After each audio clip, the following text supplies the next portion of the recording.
창세기 1장에 보면은 태초에 하나님이 천지와 만물을 창조하셨음을 알 수가 있습니다. 처음에는 빛이 있으라 말씀하시는 순간에 빛이 생겨났고, 그 다음에는 천지와 만물을 다 창조하시고 나서 맨 마지막에 가서 사람을 창조하셨습니다. 창세기 1장 26절 이하에 보면 하나님께서 그 하나님의 형상대로 사람을 만드시되 한 남자와 여자를 만들어 주시고, 복을 주시면서 하시는 말씀이 생육하고 번성하여 땅에 충만하라, 땅을 정복하라 말씀하시면서 모든 생물을 다스리라고 하셨고, 또 씨 맺는 채소와 또 씨 가진 열매 맺는 모든 나무를 우리에게 주시면서 너희들 먹을거리로 삼으라고 말씀을 하셨습니다. 그런데 창세기 2장 20절 이하에 보면은 하나님께서 어떻게 가정을 만들어 주셨는가를 알 수가 있습니다. 하나님께서 여자를 만드실 때는 따로 만들질 아니하시고 아담의 갈빗대 하나를 취해서 여자를 만드셨다고 했습니다. 그리고 그 여자를 아담에게 이끌어 오셔서 이 둘이 한 몸을 이루게 하심으로 최초의 가정을 이루게 하셨다고 말씀하고 있습니다. 인류의 역사는 이와 같이 한 가정으로부터 시작이 된 것입니다. 그래서 존 러스키는 말하기를 인류의 역사는 가정의 역사라 그랬어요. 그리고 그 나라의 수준은 가정의 수준이며 그 나라의 생존은 가정의 생존에 달려있다, 이렇게 말을 했습니다. 여기서 우리는 가정의 중요성을 깨닫게 됩니다. 좋은 가정들이 모여서 교회를 이루게 되면 그 교회는 틀림없이 좋은 교회가 될 줄 믿습니다. 좋은 가정들이 모여서 국가를 이루게 된다고 하면 틀림없이 국가는 좋은 국가가 될 줄로 믿습니다. 그만큼 좋은 가정을 이루는 것이 중요한 것입니다. 우리가 행복하게 살려고 하면 무엇보다도 먼저 행복한 가정을 이루어야 합니다. 토마스 제퍼슨은 말하기를 행복한 가정은 천국의 지점이라 그랬어요. 행복한 가정이 천국의 지점이래요. 그런데 오늘 본문에 보면 하나님께서 사람을 만드셨을 때 행복하게 살 수 있도록 만드셨음을 알 수가 있습니다. 하나님께서 사람을 위해서 천지와 만물을 만들어 주셨지만은 창세기 2장 18절에 보면 아담이 혼자 사는 것이 좋지 아니하므로 아담을 위해서 돕는 배필을 만들어 주셨다고 했습니다. 다시 말하면 이 아담이 천지와 만물을 하나님이 다 주셨지만 그 모든 생물을 다스리고 모든 씨 맺는 식물과 채소와 그런 과일을 다 먹을 수 있지만은 그럼에도 자기 혼자 살 때 행복하지를 아니했다는 것입니다. 그래서 하나님께서는 여자를 만들어 주신 것입니다. 여기에서 우리는 이 부부가 만나가지고 결혼을 해서 부부의 낙을 누리면서 사는 것이 얼마나 큰 축복인가를 알 수 있는 것입니다. 그래서 전도서 9장 9절에 보면 내 헛된 평생의 모든 날 곧 하나님이 해 아래서 내게 주신 모든 헛된 날에 내가 사랑하는 아내와 함께 즐겁게 살지어다. 그것이 내가 평생의 헤아려서 수고하고 얻은 내 몫이니라. 그랬어요. 솔로몬이 한 얘기죠. 솔로몬은 참으로 이 세상에서 향락만 누리면서 살았는데 지나고 보니까 다 헛되다는 걸 깨달았어. 이 세상 사는 것이 평생 다 헛된 날이라는 거예요. 헛된 날. 그럼에도 불구하고 네가 사랑하는 아내와 함께 즐겁게 살라는 거예요. 이것이 네가 평생에 헤아려서 수고하고 얻은 분복이라는 거예요. 그만큼 중요한 것입니다. 잠언 5장 18절에 보면 내 셈으로 복되게 하라. 내가 젊어서 취한 아내를 즐거워하라. 그는 사랑스러운 암사슴 같고 아름다운 암노루 같으니 너는 그의 품을 항상 족하게 여기며 그의 사랑을 항상 연모하라. 그랬어요. 한마디로 말해서 하나님이 정해주신 그 아내를 사랑하고 그 품을 족하게 여기고 그의 사랑을 항상 연모하면서 살라는 것입니다. 그런데 창세기 2장 24절에 보면 사람이 행복한 가정을 이루고 사는 비결을 말씀해 주고 있어요. 24절을 한번 우리 같이 한번 읽을까요? 이러므로 남자가 부모를 떠나 그의 아내와 합하여 둘이 한 몸을 이룰지로다. 아멘. 행복한 가정을 이루려고 하면 첫째로는 부모를 떠나 그랬어요. 부모를 떠나라 그랬어요. 이것은 부모를 버리라는 뜻이 아닙니다. 부모와 이별하라는 뜻이 아닙니다. 이것은 그동안 부모님이 키워주셨고 돌봐주시는 가운데 이제 장가도 보내주시고 시집도 보내주셨어요.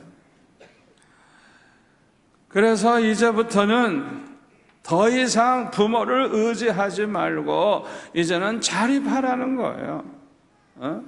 이제 결혼까지 해가지고 가정을 이루었는데 더 이상 부모에게 붙어 있으려고 그러지 말고 독립된 한 가정을 이루라고 하는 것입니다.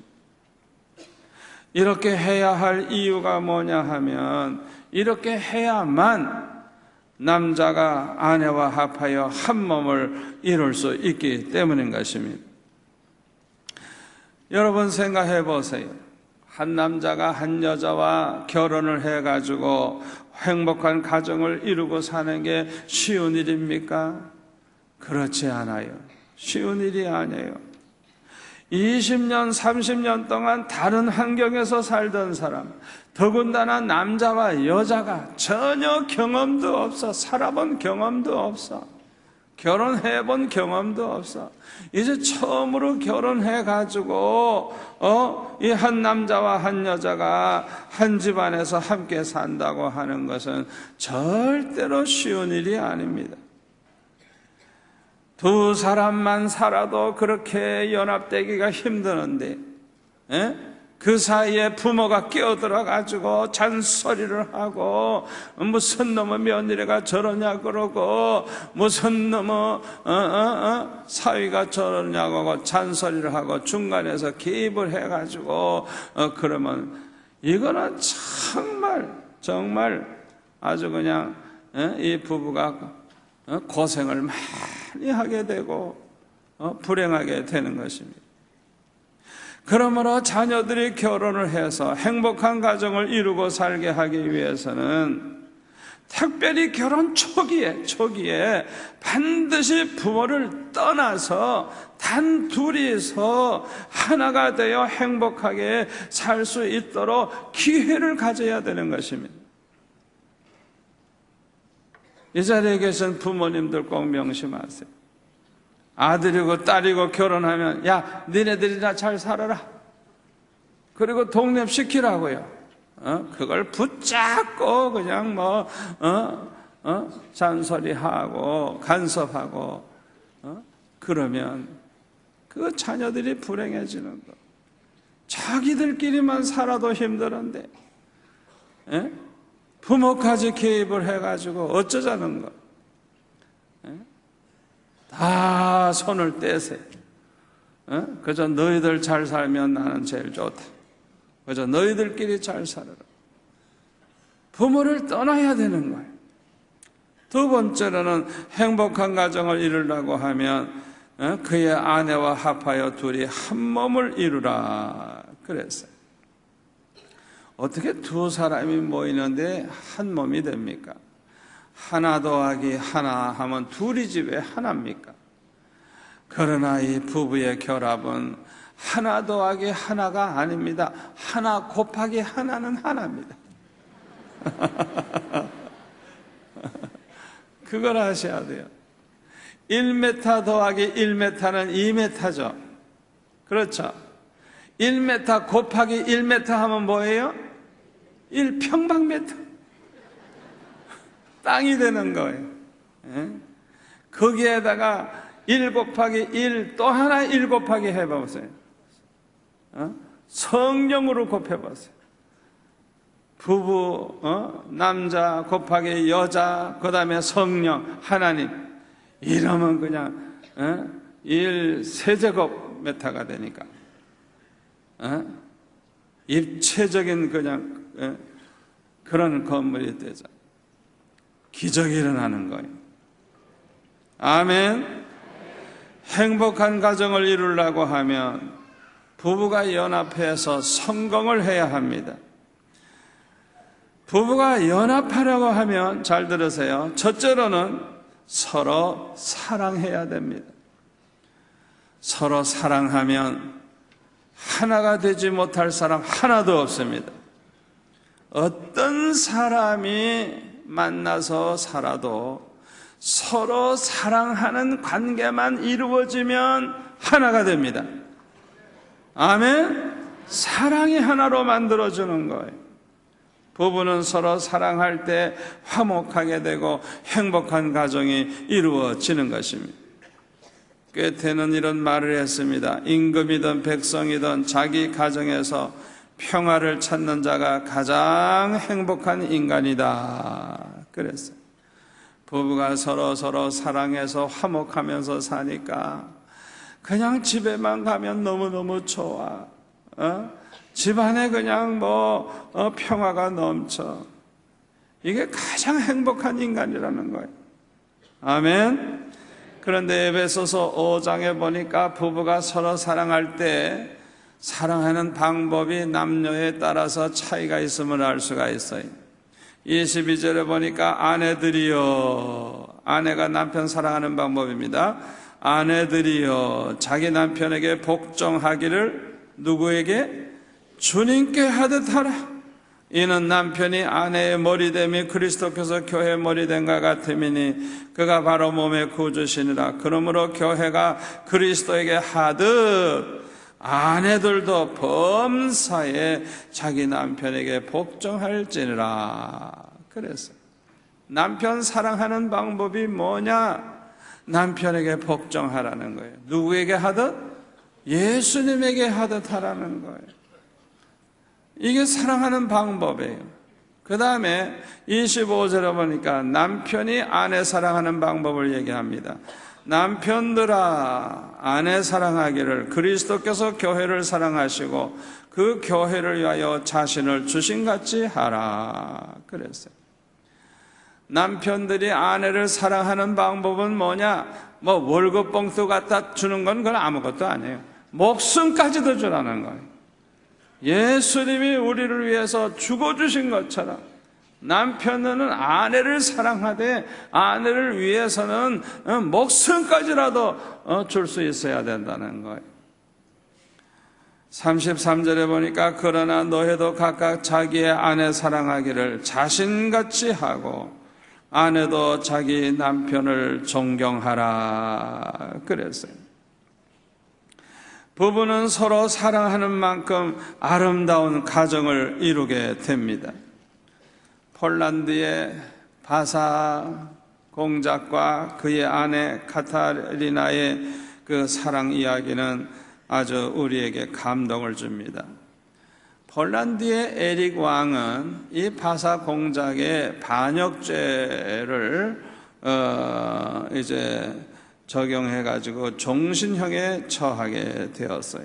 그래서 이 바사 공작이 종신토록 감옥에서 살게 됐는데, 그의 아내 카타리나가 찾아와서 애원을 했습니다. 저도 남편과 함께 감옥에서 좀 살게 해주세요 하고 부탁을 했어요. 그때 왕은 깜짝 놀라서 카타리나에게 묻습니다. 부인은 종신형이 무엇인지도 모르고 있어? 죽을 때까지 감옥에서 벗어나지 못하는 무서운 형벌이요, 아무 죄도 없는 사람이 어떻게 감옥에 가서 평생 살려고 하는 것이요, 그랬어요. 그때 이 카타리나는 반지를 빼가지고 보여줬어요. 그 반지 안쪽에는 뭐라고 써있는가 하니, 죽음이 우리를 갈라놓을 때까지 우리는 절대로 헤어지지 않겠다고 하는 그 약속을 한 기록이 있는 거예요. 그걸 보여주면서 종신형을 받았어도 남편은 여전히 저의 몸입니다. 저와 한 몸입니다. 결혼식 때의 약속은 지금도 유효합니다. 저를 감옥에 넣어 주세요. 그렇게 간청을 했어요. 그래서 왕은 허락을 해서 이 카타리나는 감옥에 들어가서 남편과 함께 17년을 같이 살았어요. 에릭 왕이 죽어서 그 후에 이 부부는 석방을 이제 해서 이제 둘이 행복하게 살게 되었는데, 이 부부는 결혼식 할 때의 그 약속을 끝까지 지키면서 그렇게 사랑했다고 하는 것입니다. 얼마나 아름다운 이야기입니까? 유대인의 지혜서인 탈무드에 보면 이런 이야기가 있습니다. 한 번은 이 적군들이 쳐들어와 가지고 한 마을을 완전히 포위를 했어요. 적장이 큰 소리로 외칩니다. 이 마을에 있는 남자들은 다 포로가 될 것이고 노예가 될 것이다. 그러나 여자들은 다 풀어주겠다. 각자 제일 소중한 보물 하나씩만 가지고 빨리 떠나라. 그렇게 명령을 했어요. 그래서 여자들은 목숨을 건지기 위해서 자기가 제일 소중하게 생각하는 뭐 금반지도 될 것이고 뭐 다이아몬드도 있을 것이고 하여튼 자기가 제일 소중하게 여기는 걸 챙겨가지고 도망가느라고 정신이 없는데, 키가 조그마한 여자가 자기보다 더 큰 보따리 하나를 들고 가는 거야. 그래가지고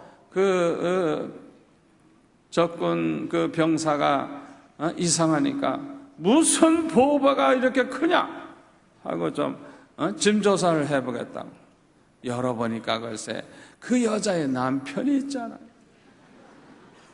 아니 보배를 가지고 가라 그랬지 누가 사람 가지고 가라 그랬냐고 야단을 치니까 나의 보배는 오직 내 남편뿐입니다 그랬다는 거예요. 그래가지고 감동을 받고 그 남편을 살려줘서 데려가서 잘 살았대요. 탈무드에 나오는 얘기예요.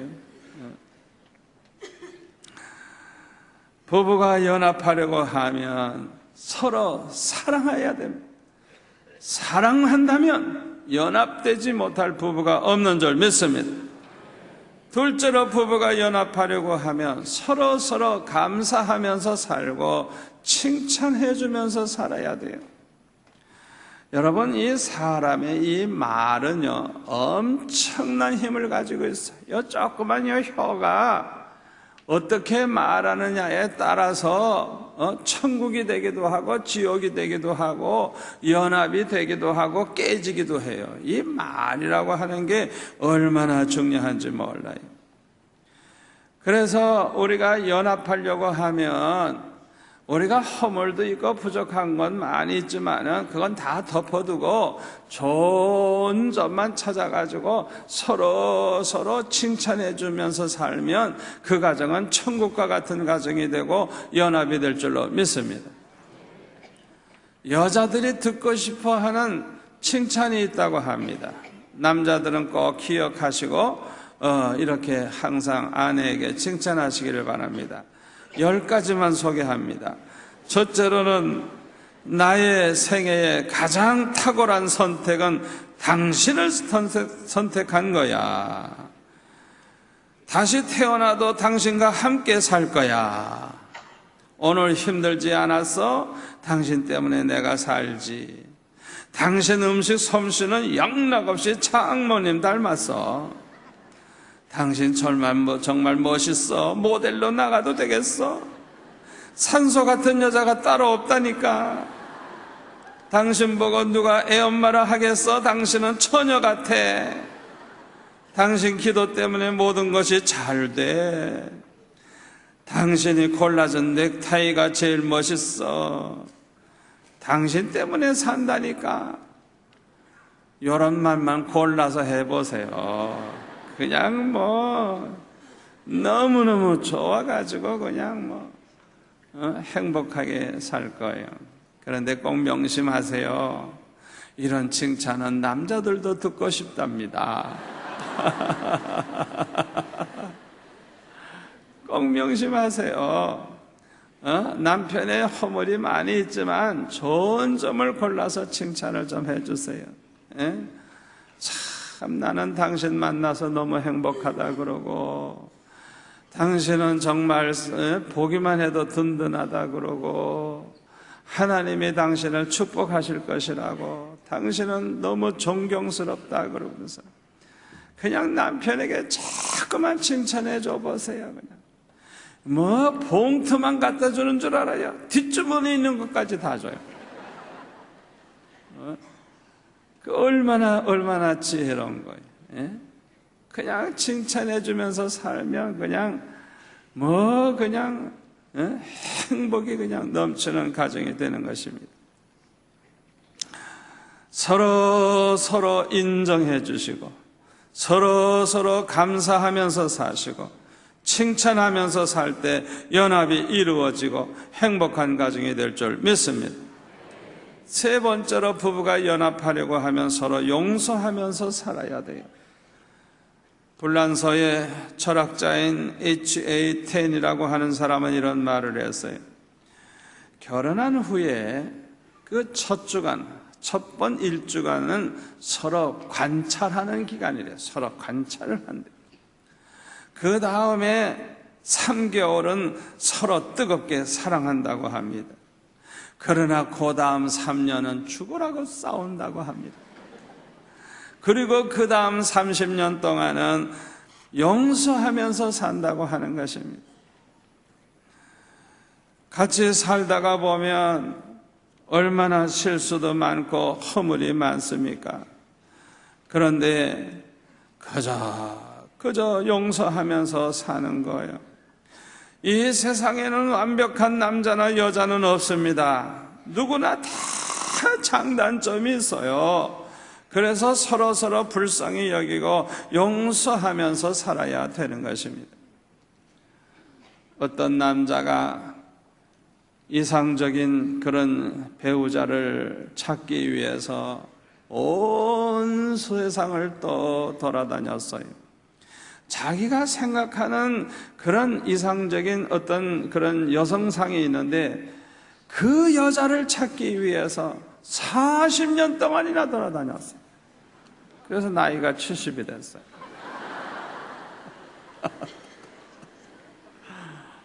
그래서 친구가 하는 얘기가, 아니 40년 동안에 그런 여자를 한 사람도 못 만났냐 그랬더니 딱 한 사람 만났대요.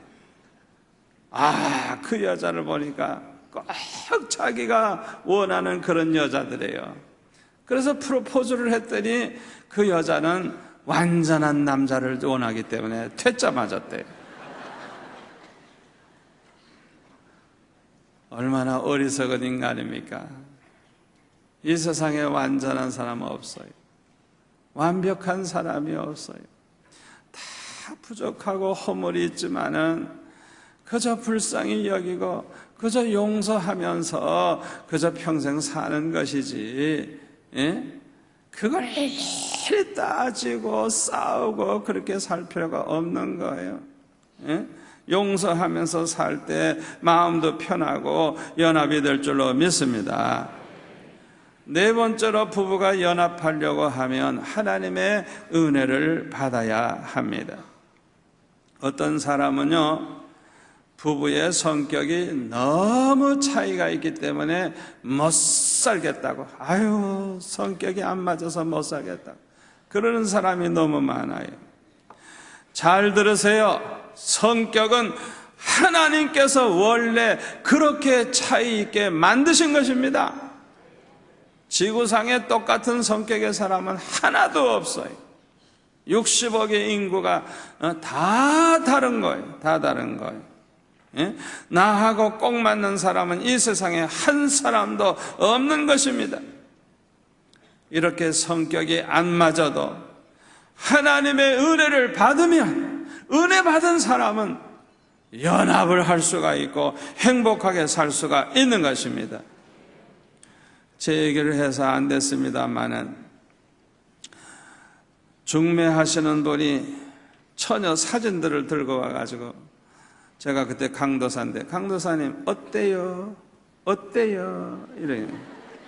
사진을 보여주면서 어때요? 어때요? 자꾸 그러더라고요.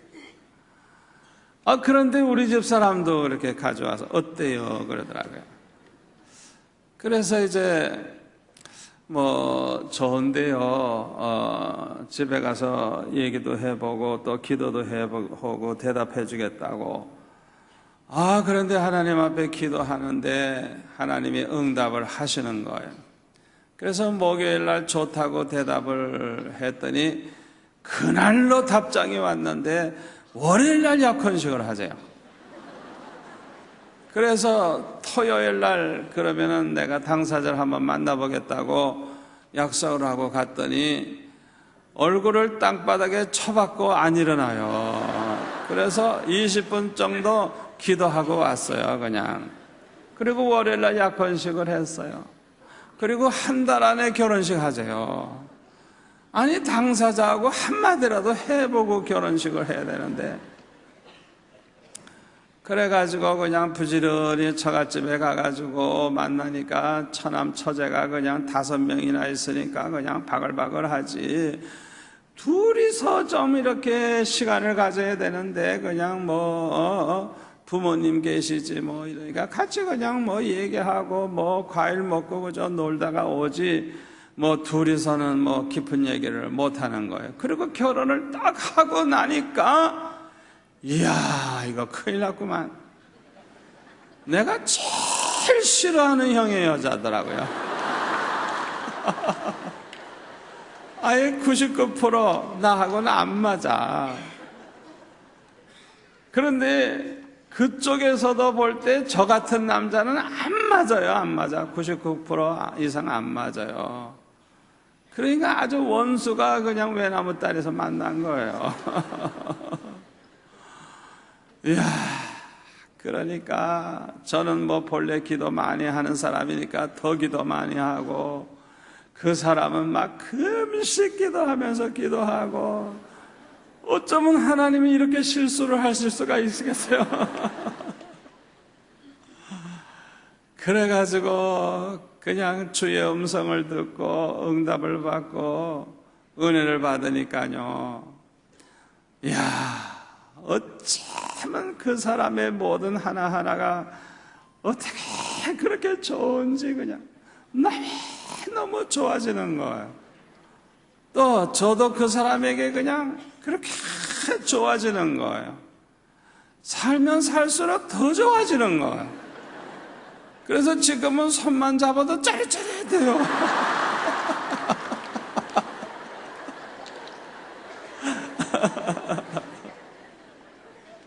은혜 받으면 못 살 사람 없어요. 은혜 받은 사람은 어떤 사람이 만나도 서로 사랑하고 연합이 된다는 걸 믿으시기를 바랍니다. 미국의 자동차 왕 헨리 포드는 아주 대기업을 일으킨 다음에 고향에다가 조그마한 집을 하나 지었어요. 아니 재벌인데 조그마한 집을 짓고 아주 그냥 평범한 집을 지어서 뭐 편리한 것도 없고 그래요. 그러니까 주변에서 하는 얘기가 아이고 이거 너무 초라하지 않습니까? 호화롭진 않더라도 좀 불편하진 않아야 되지 않겠습니까? 이러고 말들을 하니까 이 포드는 말하기를 가정은 건물이 아닙니다. 비록 작고 초라하더라도 예수님의 사랑이 넘친다고 하면 그곳이야말로 가장 위대한 그런 가정이지요. 이렇게 대답을 했어요. 지금도 디트로이트에 있는 그 헨리 포드의 기념관에 가면 이런 글이 써 있다고 합니다. 헨리는 꿈을 꾸는 사람이었고 그의 아내는 기도하는 사람이었다. 이 헨리 포드가 이렇게 자동차 왕으로 성공할 수 있었던 그 비결이 뭐냐? 이 헨리 포드는 꿈을 가진 사람이지만은 그의 아내는 기도의 사람이었다는 거예요. 항상 기도로 밀어주고 항상 기도 생활을 하는 가운데 은혜 가운데 살아서 이 부부가 이렇게 성공을 하고 행복하게 산 것입니다. 우리가 행복한 가정이 되려고 하면 첫째로는 부부관계가 좋아야 되고요, 두 번째로는 부모와 자녀와의 관계가 좋아야 돼요. 이것은 우리의 노력만 가지고는 안 됩니다. 오직 하나님의 은혜로만 됩니다. 아멘. 그러므로 우리가 항상 깨어 기도해야 되고 신앙생활을 잘해야 되는 이유가 여기에 있는 것입니다.